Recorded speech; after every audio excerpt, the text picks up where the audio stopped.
Variety రకం. ఇది crystal కంపెనీకి సంబంధించింది.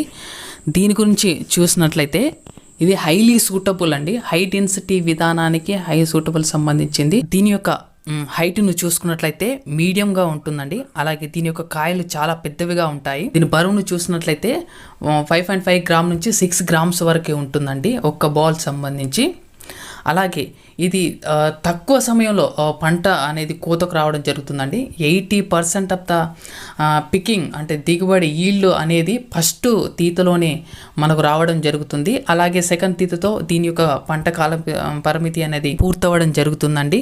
అలాగే పింక్ బాల్ సమస్య నుంచి మనం ఎస్కేప్ అవ్వచ్చు. ఎలాగంటే దీని యొక్క కాల పరిమితి అనేది చాలా తక్కువ కాబట్టి, అలాగే ఫస్ట్ తీత సెకండ్ తీతలోనే దీని యొక్క పంటకాలం ముగుస్తుంది కాబట్టి గులాబీ రంగు పురుగు యొక్క సమస్య అనేది మనకు పూర్తిగా దీని నుంచి మనం తప్పించుకున్న వాళ్ళు అవుతాం.